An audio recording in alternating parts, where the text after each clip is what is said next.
The session is open to all of you. There were a few interesting things that came up. The ontology of space, or the kind of space that we work with, gatekeeping and accessibility.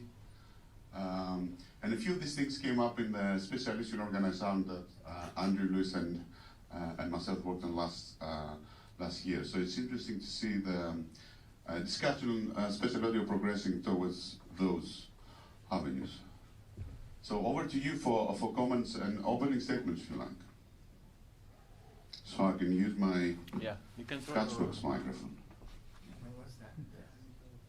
Anybody has anything to say? Don't be shy. You're amongst friends. Also comments on everything, feedback. If you enjoy things that you might think that may make the experiences better, or really simple comments. Even on the actual, I'll start rambling about things that I thought during the conference. I feel like an idiot. Sorry.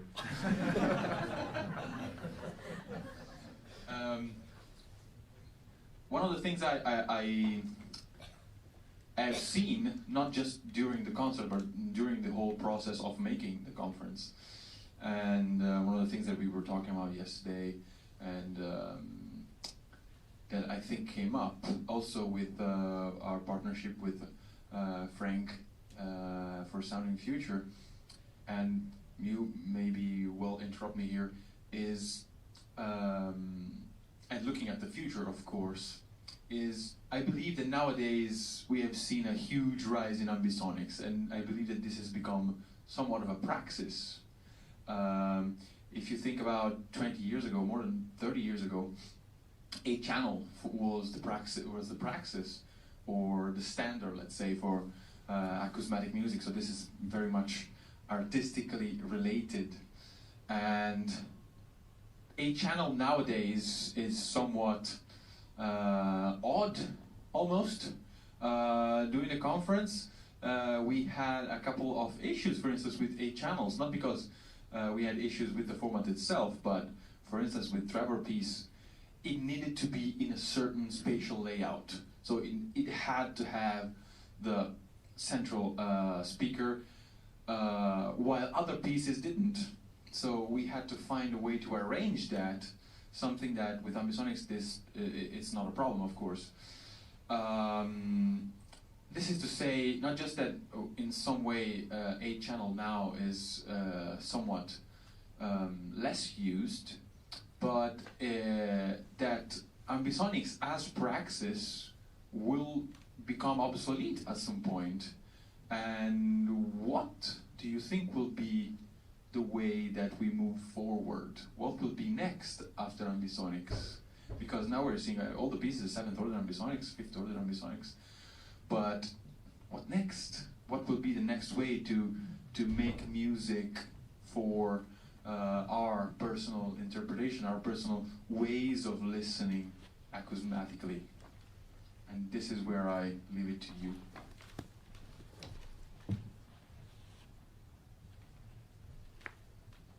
Okay. So we have Simone. I'll go to Simone, who will surely say something back to me now. Of course.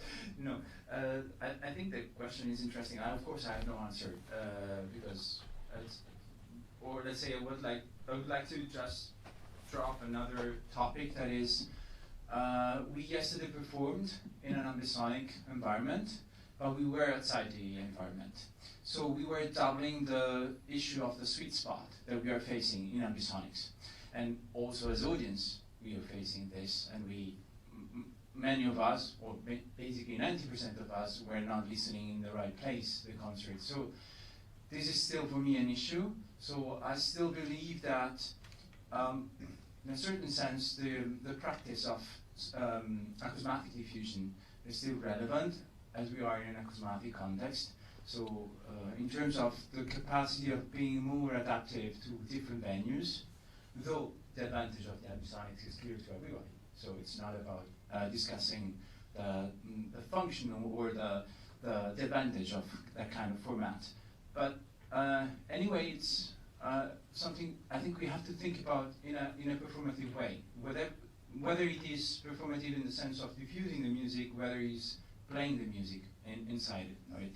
So the ideal stage or the ideal facing, which is supposed to be there because we have just 2 eyes, 2 ears, and we have to follow the main directivity we have in our auditory model.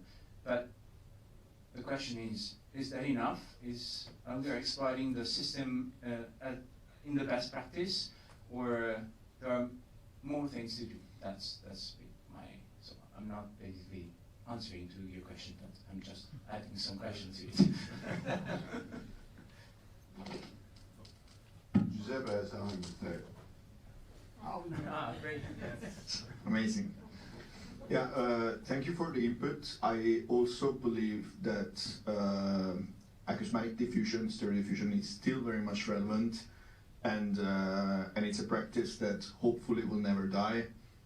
At the same time, I would like to know more about what people think, not as a practitioner, but more as a listener when you go to a concert, because we've seen many different, also in the presentations and in the concert, we've seen different approaches to spatial audio, directions that go more into a low effort DIY approach. For example, also the project of Thibault that he was presenting yesterday. And I hear a lot of flanging, but do you hear me? Yeah, okay. Yeah, I'm like Eddie Van Halen.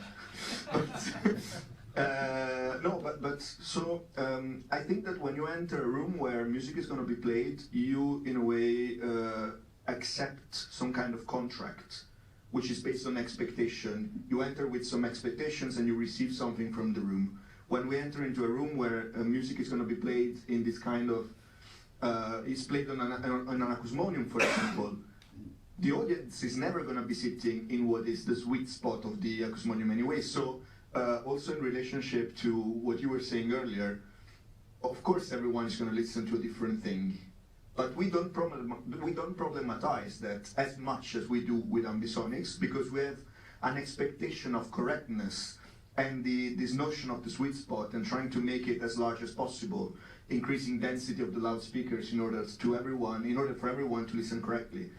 So, and it never quite happens. It's really rare that you have a system that is so dense that you manage for the entire audience to be in the perfect listening condition. So my question is, with what spirit you access the concert space when you go and listen to a concert? What are your expectations? Because personally, when I first started going to concerts like this, my ambition was to go and listen to the music in the best possible way. I was running towards the center. Now it's like, I don't want to say that I don't care, but it has become less of a priority for me. And I care about other things. And I just wanted to share this perspective and trying to see what everyone thinks about it.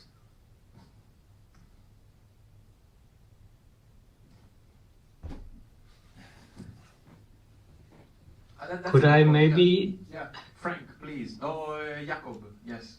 Yeah, okay. Now I just wanted to say something about the ambisonic sweet spot, because I heard it coming up again and again during the conference.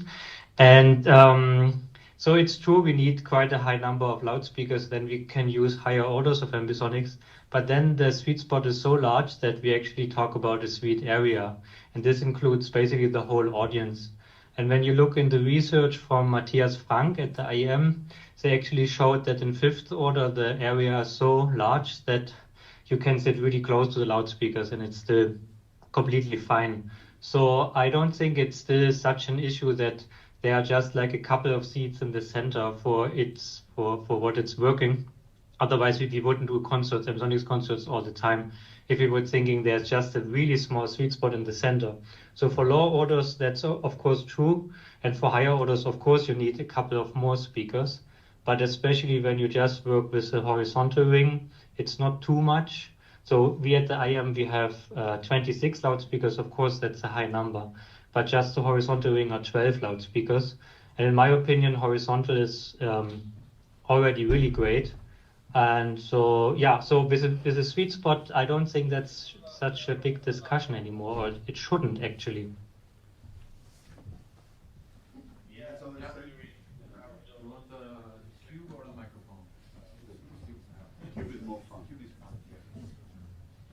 So just wanted to make a comment about performing in the round. So all the stuff downstairs was obviously within cinema format, everyone facing forward, standard presentation. Most of the stuff I do is in the round where, you know, performers are in the middle, audience around that, and then the speakers around that. And that seems to me to create a much more immersive experience for everyone, and it solves the monitoring problem that you were talking about. So I just wonder what people think about that, and whether they feel that's an interesting, a more inclusive way of performing things and bringing the audience into the what is essentially meant to be an immersive space, or whether people prefer this kind of more proscenium arch type presentation.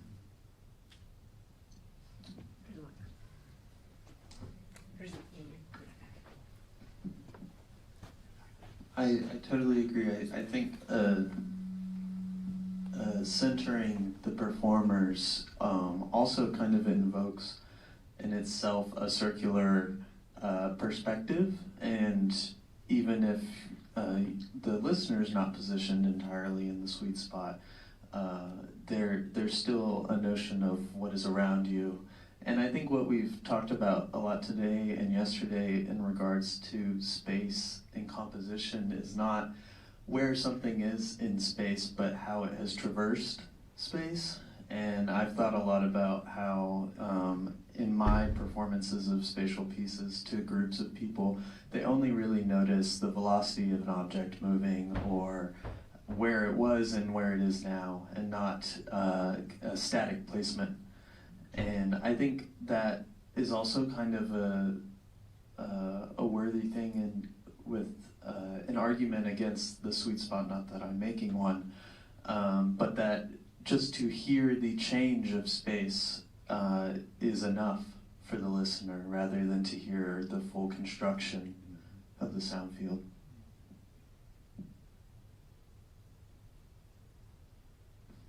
Can I add? Oh, please. I'll shoot you this. Oops. Sorry. Okay. Well, considering what I heard, I think there's a relevant point in the point in time we are, and with all the technology that we use, and concerning this concerning with aesthetics, because in what could be the future? For instance, if there's ambisonics, there's a lot of systems that use spatialization methods for sound and for signals, and audio signals and digital signals. How this will impact the digital artist, the performer or the composer, the sonic artist. Is it that this is the technology that we want to create, and in the future, my question would be, will people and artists will be so surrounded with these technologies that maybe they even would like one day to stop spatializing? I ask this question regarding aesthetics because of the creative process, and at least for me, when I create, I don't want to pinpoint the sound, but I focus on the frequencies and on the musical synthesis. Anyone? Yeah, I might try to respond to that.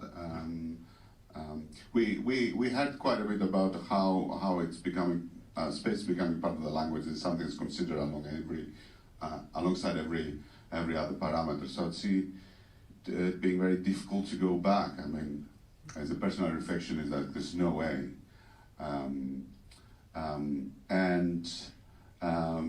Maybe technology is there to facilitate that, the ability to create three-dimensional musics. And it doesn't matter so much what technology we use as long as we can do that. So a way forward, and we discussed that with Andrew a lot, might be to find a way of decoupling the construction of space from the format, if we can. And I think that's what Frank is achieved.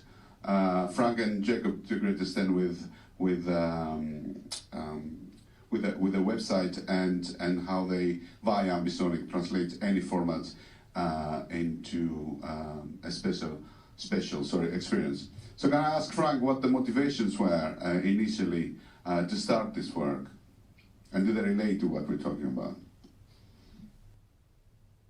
Yeah, I just wanted to bring because at the beginning of the conversation you talked about what comes next. So maybe one thing we're always talking about is about the perspective when we are in the concert, sitting in the concert and listen to Ambisonic's piece. Normally you have a fixed seat place where you stay during the whole composition, and there is your position. But when it comes to sound installation works, often they are site specific, or you go to walk to the installation room, and you can spend as long as you want at a certain position. So there is no beginning and no end of something. And I don't know if you're interested in it, but I just wanted to bring it up. What we are working on in a project calling Words, and there we try to build a virtual tool. So it's not an art project, so for one time, a singular thing, but it's a tool where artists can load up GLB files from Blender or 360 photos, or even in future Gaussian splatting scenes, and you can kind of reenact your installation, or you can also have a listening room where you can walk through the room virtually as an avatar, or a first-person view or third-person view, and then you can design your own system. So you have 4 speakers, you have 8 speakers or 16 speakers, you can position them. And of course, in the web, it's easy also to implement interaction. So when you come nearer to a certain field, to a certain position in this room, you can trigger certain actions, or also other compositions or text info and so on. So basically, it's a thing where you can create new things, or kind of document existing physical installations. And I think this is it's basically, you can use it with headphones, but if you have a studio situation, it works also kind of binaural listening with loudspeakers if you have a good setting with your speakers. And and I think this is something what is missing somehow, that you have an online situation where you can document an installation work and kind of reenact it.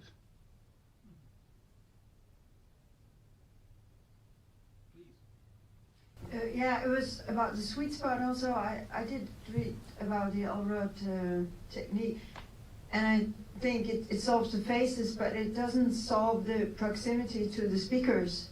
There's still the problem that you are closer to some speakers than others, and I hear that very much. And I would just share I think for me the top immersive experience I had, I think it was maybe 1995. Amsterdam was a setup of John Cage harpsichord, which is very much a subject-oriented experience. You got 12 or 20 keyboard players, and you got endless amount of speakers and projections, and you walk around in the environment for 5 hours. But it was really elevating. Yeah, and maybe things come and go. You know, you have faces. You have other things. Yeah. Right. Yeah, go. I have kind of a silly and or dumb answer to the question of what's next.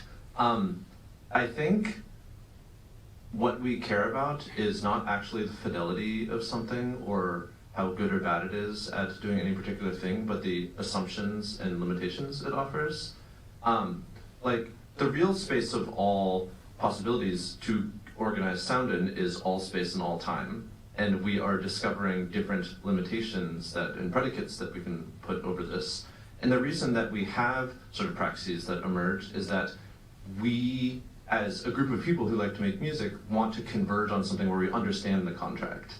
And we understand the sorts of gestures that can happen and can have dialogue over these because, I mean, it's a social action of creating music. So I think we will inevitably drift to different assumptions across space and time because we are social people and we'll get bored of this thing and want the next thing. And I almost think it almost doesn't matter what the next thing we will settle on is, as long as we continue to drift around and settle. And technology is a great forcing function to make us drift around and settle on different things as we figure out what different assumptions over space and time might be possible.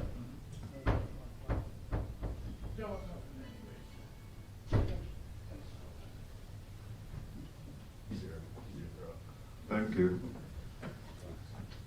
To me, I think like one of the other things that will happen is like a approach like to making it as like mainstream as possible. Like at the moment, it's still kind of a niche thing. Well, we try people like Dolby Atmos is like it's still out there. Ambisonics is like it's developing more and more as time goes on. It's like stuff has like become more and more accessible. And I think with like the advent of Apple's stuff like, what's it called again? Like all this streaming stuff, where like it has like access to spatial audio. I think we'll slowly move in like the direction of like the software itself having more and more and more of like a mainstream application, so people can use it every day in the same way that digital audio workstations like Apple, like Pro Logic or Pro Tools or anything like that. Big. Yeah. Daniel? Oh, Daniel, and then I'll come to you. Sorry, I missed you. If we regard the development of electronic music and computer music in the last 50 years or so, technical development is really amazing, especially regarding spatial audio during the last 20 years. But what I'm concerned about is actually this extreme functional differentiation, Luhmann calls it, that this is something, as you called it before, like a niche, something that is happening mainly at universities. And so my question would be, how could this be related to a more generally interested musical audience? And this split is something that is really striking to me.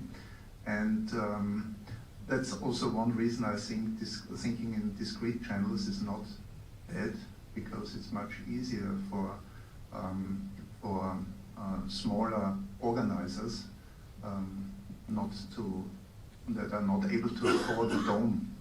And so that would be one question to Giuseppe and also to Frank.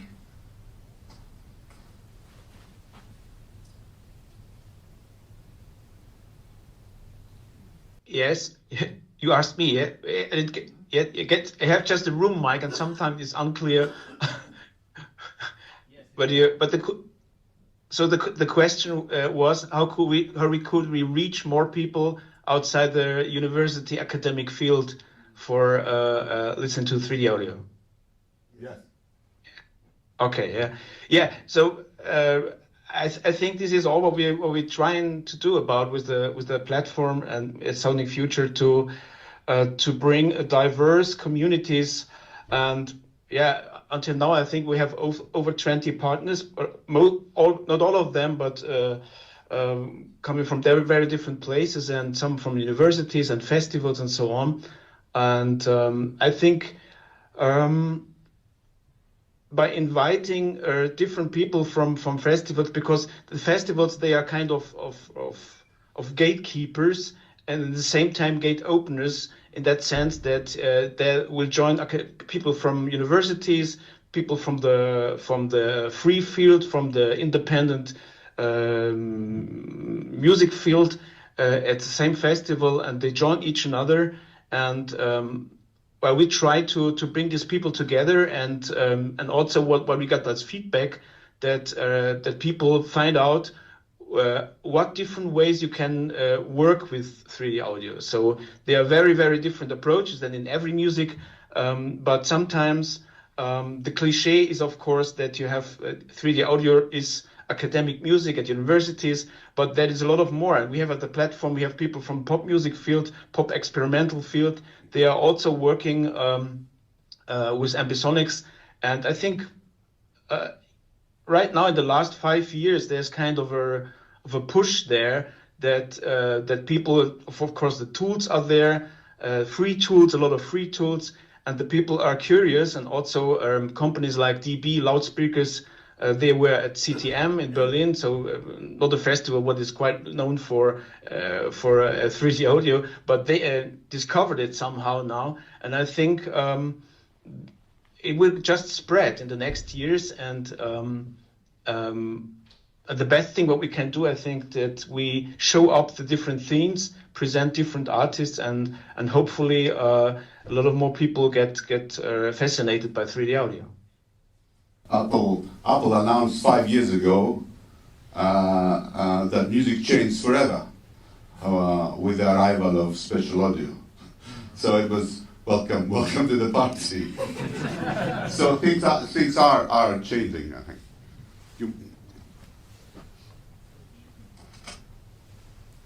Hi, I'm David. Oh, sorry, David. Just a sec. Sorry. That's my bad. Just give us a second, and then. No, please do. You've been waiting. Okay, so I'm kind of on topic, so I'll continue. I think the issue when it's not an issue, but coming to these conferences where always we ask the question, how can spatial audio be the thing, not just the amazing thing that we enjoy when we're together in these situations. It's like we live in this paradigm where we create and we listen together, and it's really difficult to get out of that bubble and get someone else to experience that, because it involves a cost and organizing of an event and a space and community that is impossible, let's be honest.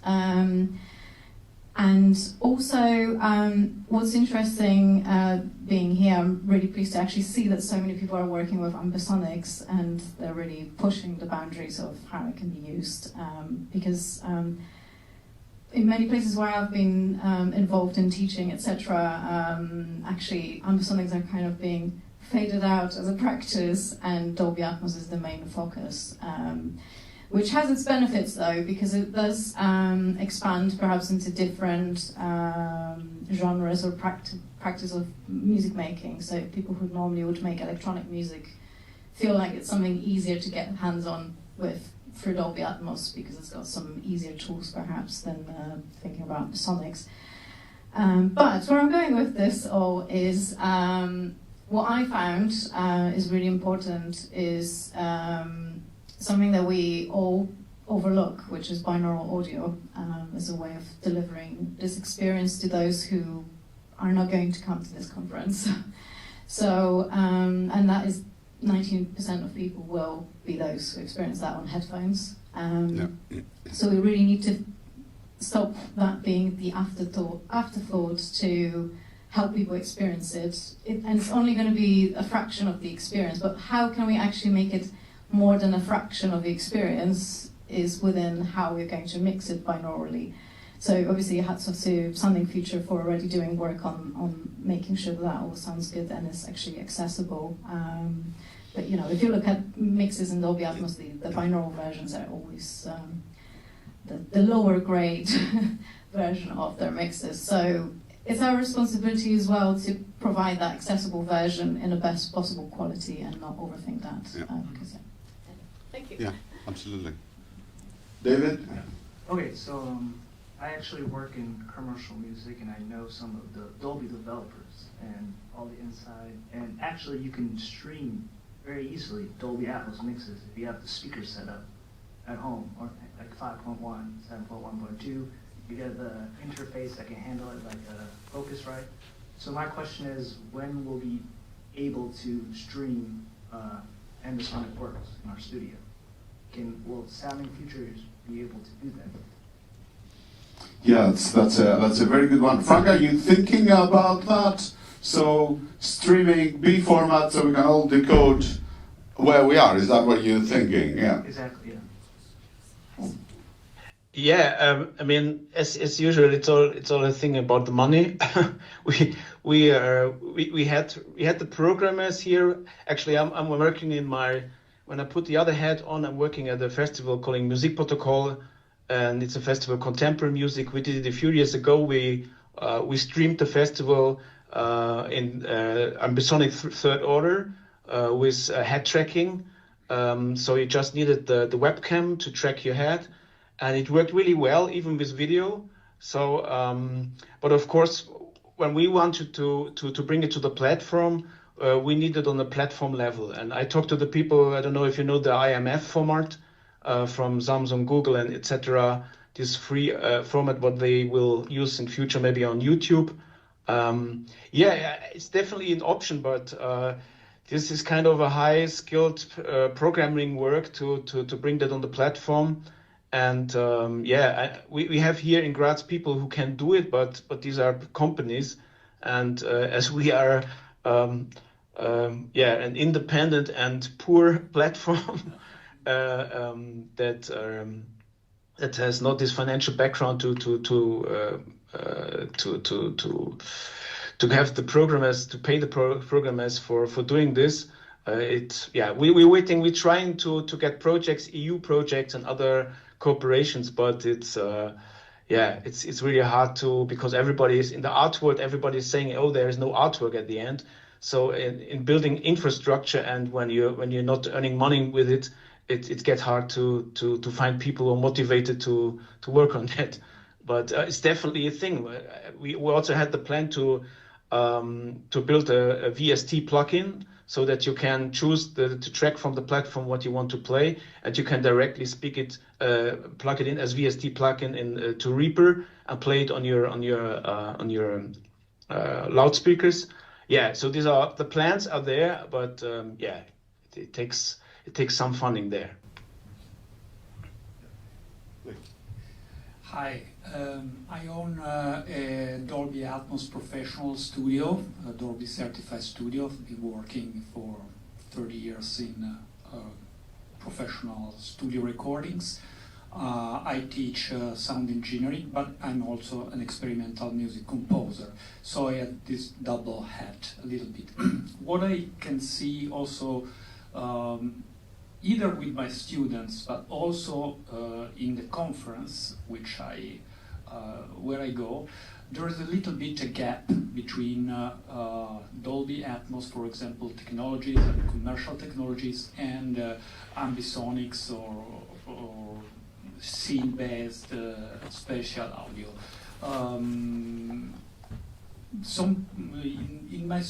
the schools, my students do not know very well about ambisonics, and in some conference I go there, I can see there is a lack a bit of knowledge about Dolby Atmos, what it is, how it is used, distribution format, ADM, Apple Music, and all the world.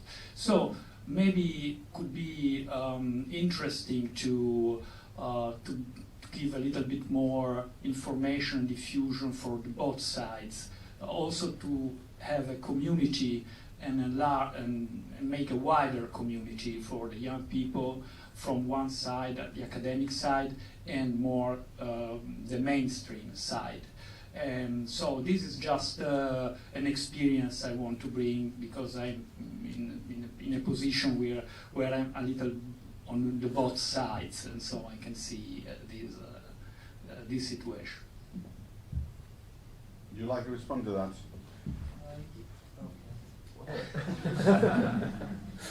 Yes, I had two things to note on the commercial success of Dolby Atmos.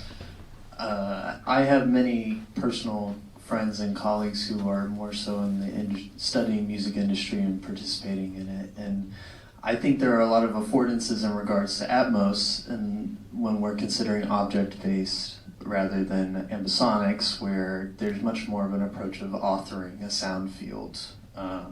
And there are many different ways to do that. With Dolby Atmos, we have specified objects and beds and things like that that allow kind of some helping hands in building that, especially when we work in kind of like a studio arrangement where we have tracks of this is the guitar and this is the bass and things like that. That already has an object-oriented affordance.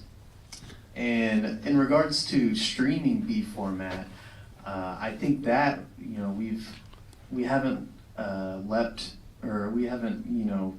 gone towards that because there has always kind of been the very specific and tedious configuration behind decoding, and so we, as Benora has taken off as a streaming platform, B format still requires a user end configuration, whereas B format you just need to make sure you're playing it on headphones. And as well, if we're talking about higher order B format, we're talking about many multi-channel buffers.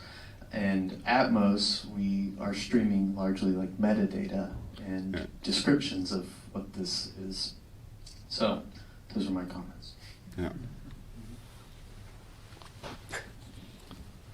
I just wanted to check how many Atmos submissions we had. We had one 7.1.4, which I assume it was an Atmos mix. Is that right? That's right. That's right. And we had one poster, which was controlling. That was yours. So we only had 2 Atmos-related submissions. Is that right? I guess, yeah. We have a bit of 5.1s, but 5.1 is a standard. It's not. So that's the problem we had in relation to that. This is a Dolby Atmos cinema setup to play back Dolby Atmos, and we have a certified Dolby Atmos studio just behind here, but we don't have the tools to authors there to play here for some reason. So that's another level of cost, and that's another level of gatekeeping to get the stuff from there to play it here. We paid Dolby for both, but there was another layer. That's my very crude understanding of how that would work. Oh, so there's actually 2 renderers. So if you work in blockbusters and for movies, they have I guess they're called DDPs, digital cinema pack, DCPs. DCPs, that's right. Yeah. So when you work in the theater, you have to directly contact Dolby to get the theatrical renderer instead of the standard renderer that they sell. That's just my note on it. I want to use the explicit I have in mind. Hello, Alain Bonardi. I'm a professor in Paris 8 University and the head of the team, the CICM, which was created by Horacio Bajon, famous composer. I think many of you know his music. So I will give a slightly different point of view, maybe connecting to what you said before, more ontological point of view about space, spatial audio. And for us, in fact, I think we are connected to a tradition of integration between sound and its space. So not an analytical approach of specialized sounds, where I consider finally space as another parameter you add to a predefined sound, for instance, but as sound globally. As Shining said that every sound has its own space from the beginning.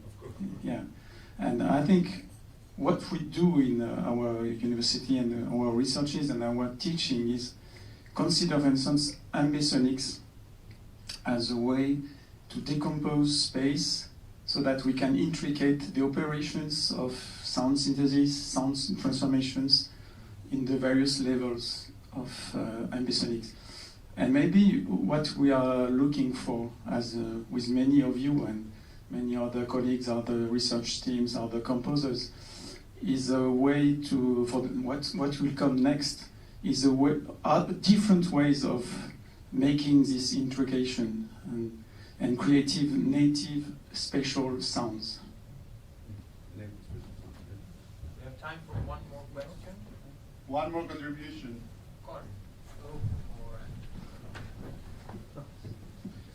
Well, it's been a fascinating discussion, and I'm Andrew Lewis. I don't know why I sat at the back. It's a very bad. I should come down so you can save your neck muscles. Fascinating discussion. In fact, the whole couple of days have been really fascinating to hear different music and different papers. It strikes me that I mean, even within the narrow world, sorry if I don't mean to be critical about that, but our relatively narrow world of experimental sonic art, electroacoustic composing, that there are many different attitudes to and motivations for the music that we're making, and that probably applies to space as well. So some of the composers here, you're very much into the concerned with the nature of the material, the sound material itself, sort of from a musique concrète perspective. And of course in musique concrète, or ways of thinking that are influenced by musique concrète, the sound object is critical. The nature, the quality, the characteristics of the object. You can't really play it back on a bad loudspeaker. If you do, you change the object, I would say, sufficiently, if it's a very bad loudspeaker, so that you might not, you might as well not bother. You haven't just played the music back on a bad system, you haven't played the music back. We haven't heard it. And you can extend this to the space as well. If you're thinking like that, if you play it back, if you're not in the sweet spot, or the spatial fidelity is not very good, and you're thinking in this kind of way, you can be in a sort of don't bother situation. You're not hearing the music. But not everybody thinks like this, even within the gathering here. And the John Cage example was a very good example. I mean, some of John Cage's pieces, he doesn't even know what the sound material is going to be. He says, get these vinyl records, and he's so in that case, he's interested in space, but he's not interested primarily in the materiality of the space. And so it can be presented in different ways, and the intention still carries through, and the musical idea is still there. And between those two extremes, there are probably other variations of degree into how much it matters that what we're experiencing is really what the composer was trying to put together. I don't know if anybody, well, we're out of time. Perhaps I was wise to choose the last question. Because nobody Okay, start over.